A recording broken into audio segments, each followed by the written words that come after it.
Today on Rappler. A DNA test confirms the Special Action Force killed Malaysian terrorist Marwan.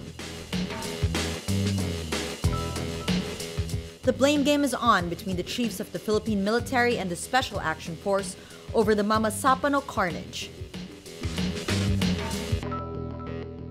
And Jordan executes 2 jihadists to avenge a fighter pilot burned alive by ISIS. Hello, I'm Natasha Gutierrez. This is Rappler's Wrap for today, a list of the most important events around the world you shouldn't miss. Sacked Special Action Forces or SAF Chief Getulio Napeñas on Wednesday speaks up about the operations in Mamasapano, Maguindanao that cost the lives of 44 of his men. Napeñas belies the claim of Armed Forces or AFP Chief Gregorio Catapang, who says the SAF could not identify their exact coordinates when asking for artillery support. He says he himself sent Acting Philippine National Police or PNP Chief Leonardo Espina and the Philippine Army's General Rustico Guerrero the exact grid coordinates. But the SAF chief says it is not my words against the words of AFP Chief General Catapang. Espina denies the AFP and PNP are trying to outdo each other. He says there was no coordination between the two forces, but asks to wait for the probe to fully determine what happened.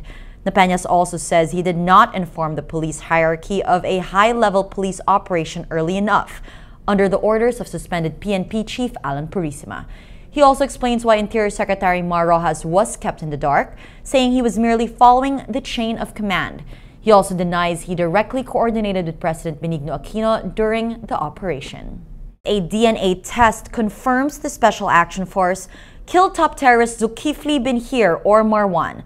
The hunt for Marwan ended in the tragic death of 44 elite cops who were killed by Muslim rebels in Mamasapano, Maguindanao. A U.S.-educated engineer, Marwan is a bomb-making specialist and ranking member of the terrorist group Jamia Islamiyah, who fled to the Philippines in 2003 to evade a regional crackdown. Jordan executes 2 death row jihadists early Wednesday after vowing an earth-shattering response to avenge the burning of one of its fighter pilots by terrorist group ISIS, or the Islamic State of Iraq and Syria. Would-be Iraqi suicide bombers Sajida al-Rishawi and al-Qaeda member Ziad al-karboli were hanged at 4 a.m. in Jordan or 10 a.m. Manila time. The execution is in response to ISIS murder of Maaz al-kassasbeh, who was captured when his plane went down in Syria in December. ISIS offered to spare Kassasbeh's life and free Japanese hostage Kenji Goto if she were released. An online video shows Kassasbeh engulfed in flames, the most brutal yet in a series of gruesome recorded killings of hostages by ISIS. A low-flying passenger plane with 58 people on board plunges into a river outside Taiwan's capital Wednesday. At least 11 are feared dead. It is the second crash involving a TransAsia Airways plane within a year after one of its jets crashed in July during a storm, killing 48 people. Video taken of the crash shows the turboprop plane hitting the road bridge as it banked sidelong towards the water. Aviation officials say the plane crashed minutes after taking off after losing contact with the control tower. Pope Francis hosts a digital hangout this week with children from Brazil, India, Spain, and the U.S.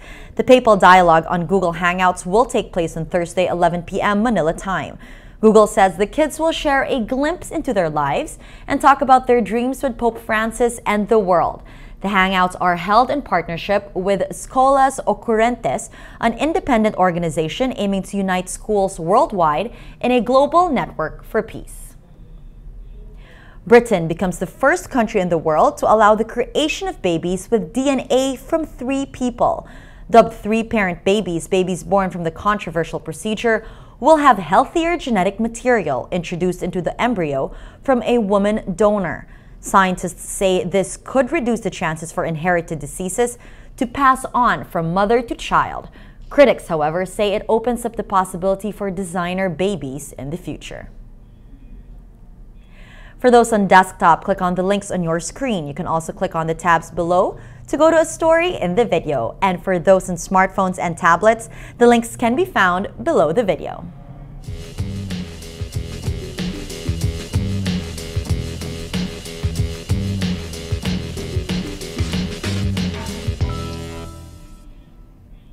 Every story on Rappler has a mood meter, which gives you 8 emotions to choose from.